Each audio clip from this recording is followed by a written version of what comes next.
एका महिला नगरसेवकाच्या ऑफिसमध्ये असं काही सापडलं जे पाहून तुम्ही थक्क व्हाल। नमस्कार मित्रांनो, स्वागत आहे तुमचं आपल्या विजेता न्यूज चॅनलवर। एका लोकप्रतिनिधीच्या कार्यालयात या वस्तू आल्या तरी कशा? हा राजकीय डाव आहे की एखादं मोठं रहस्य? या प्रकरणामागचं सत्य जाणून घेण्यासाठी हा व्हिडिओ शेवटपर्यंत बघा। पश्चिम बंगालमधील कोलकाता महानगरपालिकेच्या वार्ड क्रमांक 109च्या तृणमूल काँग्रेसच्या नगरसेविका अनन्या बॅनर्जी या सध्या एका मोठ्या वादाच्या भोवऱ्यात अडकले आहेत। पण यावेळी कारण त्याचं एखादं राजकीय वक्तव्य नसून त्यांच्या कार्यालयातून कथितरित्या सापडलेल्या काही वस्तू आहेत। मिळालेल्या माहितीनुसार सोमवारी काही कार्यकर्ते आणि स्थानिक नागरिक संबंधित कार्यालयात गेले। त्यावेळी तिथे कंडोमचं पाकिट, मसाज मशीन, काही रोख रक्कम आणि इतर वस्तू आढळल्याचा दावा करण्यात आला। एवढंच नाही तर काही कागदपत्रे आणि नोंदवही सापडल्याचे सांगितले जात आहे। ही बातमी वाऱ्यासारखी पसरली आणि काही वेळात संपूर्ण परिसरात एकच खळबळ उडाली। सोशल मीडियावर या प्रकरणाचा चर्चांना उधाण आलं आहे। अनेकांनी प्रश्न उपस्थित केले की एका नगरसेविकेच्या कार्यालयात अशा वस्तूंचं नेमकं काय कारण आहे। याबाबत विचारणा केली असता आणखी एक दावा समोर आला।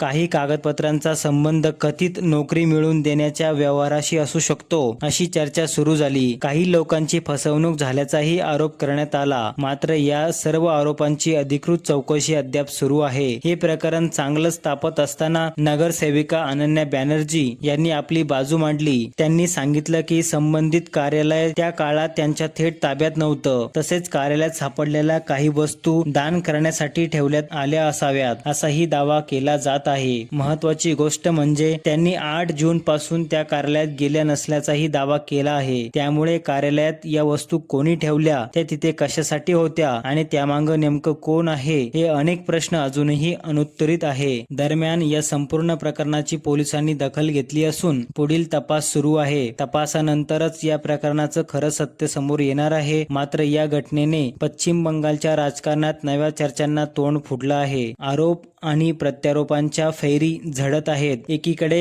विरोधक गंभीर आरोप करत आहेत, तर दुसरीकडे संबंधित नगरसेविका हे आरोप फेटाळून लावत आहेत। आता या प्रकरणाचं सत्य काय आहे हे तपास पूर्ण झाल्यानंतरच स्पष्ट होईल। तोपर्यंत सोशल मीडियावर व्हायरल होणाऱ्या प्रत्येक माहितीवर विश्वास ठेवण्याआधी अधिकृत तपासाच्या निष्कर्षाची वाट पाहणं गरजेचं आहे। तर मित्रांनो, एका महिला नगरसेविकेच्या कार्यालयातून कथितरित्या सापडलेल्या या वस्तूमुळे संपूर्ण राजकारण ढवळून निघालं आहे। या प्रकरणात अनेक दावे आणि प्रतिदावे समोर आले असून पोलीस तपास अद्याप सुरू आहे। तुम्हाला काय वाटतं, या प्रकरणामागे नेमकं सत्य काय असू शकतं? तुमचं मत कमेंटमध्ये नक्की सांगा आणि अशाच ताज्या अपडेटसाठी आपल्या विजेता न्यूज चॅनलला सबस्क्राईब करा। भेटूया अशाच एका नवीन अपडेटसाठी। तोपर्यंत धन्यवाद।